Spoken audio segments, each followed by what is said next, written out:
It's easy to hear your favorite artist on WFPK from wherever you are. Listen on your smart speaker, live stream from our website at WFPK.org from Louisville Public Media.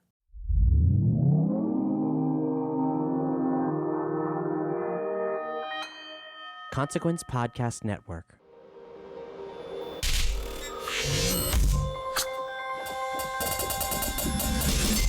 It's Kyle Meredith. Welcome to another edition of Kyle Meredith With, the interview series presented by WFPK at WFPK.org, Consequence, and the Consequence Podcast Network. Thanks so much for making your way here, checking out this episode and the series. Please hit that subscribe button so you can keep up with all of the interviews that I put out. 3 brand new interviews every single week. New ones Monday, Wednesday, and Friday to keep you up to date on your favorite artists, discover some new ones, and know what's happening in the music world. That's iTunes and Apple Podcasts, Spotify, Acast, Podchaser, YouTube for the video versions, or anywhere you get your podcasts from. I'm Kyle Meredith. Today, my guest, Gary Kemp. You know him as the lead guitarist, background vocalist, main songwriter for Spandau Ballet. He's got a new solo record, the first one in decades, called INSOLO. And he's going to tell us about how playing in Pink Floyd drummer Nick Mason's new band was the impetus for doing a new album, and finding himself looking back at his coming-of-age years for inspiration in both the music and the lyrics. In fact, Kemp name checks at David Bowie, 10cc, and Paul McCartney's Wings as definite touch points. And then we go on to discuss his thoughts on 70s songwriters and why we keep coming back to those songs. So here we are discussing INSOLO. It's Kyle Meredith with Gary Kemp. Hey, Kyle. Pleasure to talk to you. Hey, man, congratulations on INSOLO. This has been such a fun listen to hear what you're doing these days. This is a great album. Thank you. Yeah, I'm really pleased with it. Yeah. Let's start because you've been doing music in the past, of course, but this marks the very first solo record in a long, long time. When did the songs start taking view? When did you start knowing that it was going to be a record? And did anything specific set it in motion? Yeah, I think it was working with Nick Mason, Source Full of Secrets. You know, I do this show which is Nick Mason from Pink Floyd. It's his solo show. We toured America with it. We do the early stuff. I think what that gig did for me was it liberated me as a musician. You know, I get to play more guitar. I get to be accepted by a slightly different fan base. I get to sing lead. And it severed me really from the past, because I was in this sort of relationship with Spandau Ballet that was, on off, and, would get back together now and again, would write. And, I just felt that I was always writing for someone else. And while I was with Nick, I just I started writing lots of lyrics that were about me, that were about how I felt and saw the world and saw my life and place in it. Things that I hoped were universal. They're not so personal that they only can happen to me. But and when I got back to London, I started writing all the music to it. And there were a few songs that sort of hinged themselves around the concept of an album.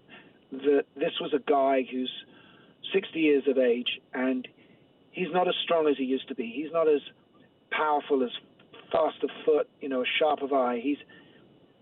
He kind of misses the guy he was, and he wonders if people can appreciate him for who he is now. And a few of those songs started to appear, about that subject in a way that I hope was commercial, and understood by other people. And then I wrote one called "Waiting for the Band," which was also about me as a kid being a fan. And being obsessed with Bowie and all the music that was in dressing up and going to concerts, and how I resolve at the end of the song, that's still the person I am. I'm still waiting for the band. I'm still waiting to be uplifted and taken somewhere by music and by musicians. And when the pandemic happened, I knew I had the time to make the record, and that's when I began.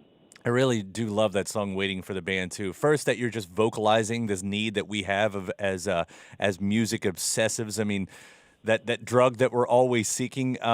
But also, compliments in there. When the song finally breaks at, 2:30 or so, it just becomes a relief. Like there's a tension that's there. It does become operatic in a way, in that rock opera sort of sound.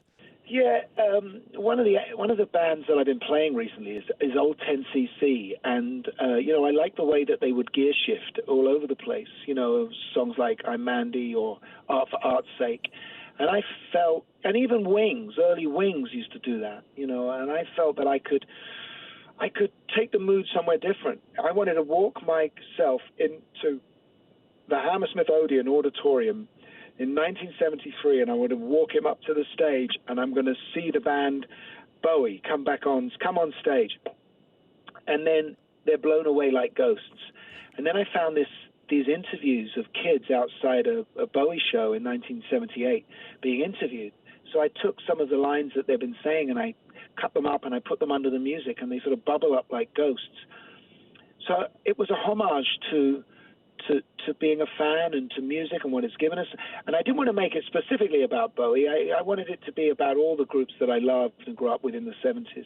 And I think it's come out very well. It is hard not to, especially that part you're talking about. You've got these vocal clips and the saxophones there, and knowing that you've been playing with Nick Mason, like it does feel like a little bit of a Pink Floyd homage happening at the same time. You know, there's a melting pot in this record. I know what you're saying, and because there's people talking on the music. Yeah, and Theo Travis, of course, is the saxophonist with Soft Machine, and Soft Machine supported Pink Floyd. I think the whole album is a little bit of a scrapbook of who I am growing up. You know, there's elements of Wings on there, there's elements of Steely Dan, and there's 10cc, and there's little bits of Bowie, obviously. I am a melting pot. You know, I want music. I can't make music. I can't listen to what's going on now and think, right, I got to make records that sound like this because that's a really hip thing to do. You know, like some Vincent or something. You know, or an indie record. I can only make music that's true to me, and because the album lyrics were quite reflective, I wanted some of the music to sound like it came from the past as well.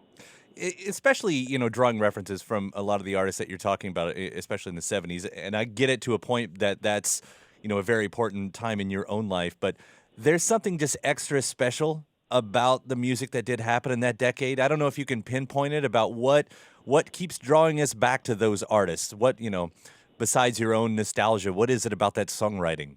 Yeah, well, I think there wasn't anything. Strangely enough, they were moving through time very fast. They weren't trying to be archivists. They weren't trying to take pieces of the past in the same way I am. I think there was an energy that came out of the 60s and out of the Beatles. Let's face it, suddenly the Beatles split into four, really. I mean, let's include Ringo in this. And they were all making incredible records. Paul's making records with Wings, and George makes, All Things Must Pass, and John's making Imagine.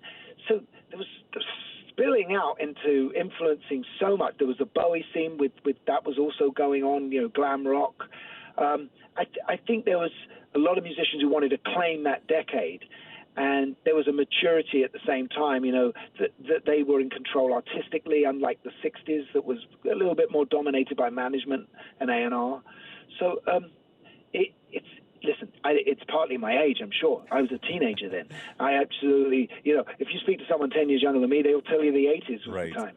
But you do it well. I mean, it doesn't seem like you're, trying to live in the past with this. It all seems very relevant. And I think that comes to show, too, like, I know a lot of times the I is not always the actual songwriter in the song, but hearing that in this sense, it sort of is in a lot of these songs. I mean, it really draws that personal moments into this, that puts it in the present.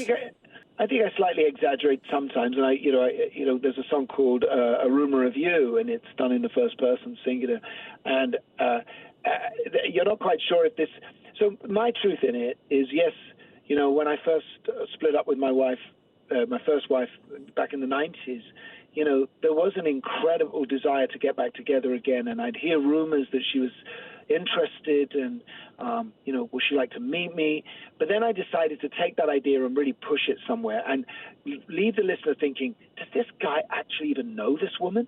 Is he just really obsessed with someone he even knows? So that's not my story. That never has been my story.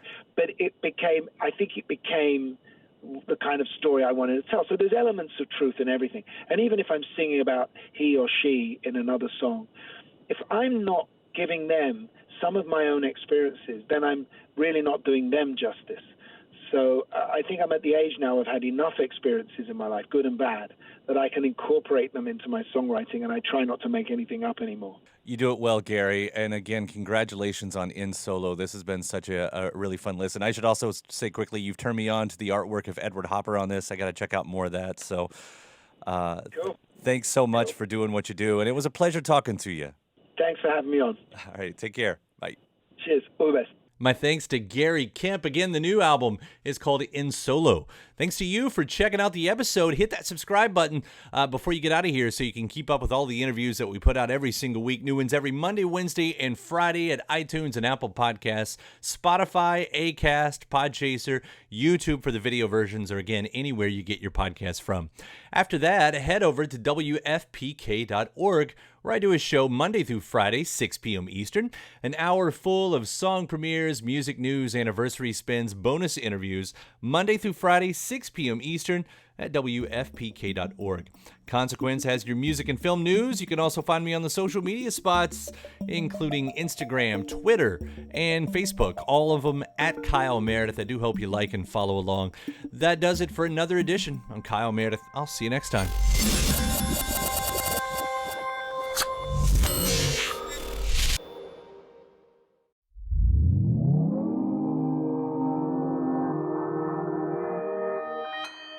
Consequence Podcast Network. It's easy to hear your favorite artist on WFPK from wherever you are. Listen on your smart speaker, live stream from our website at WFPK.org, from Louisville Public Media.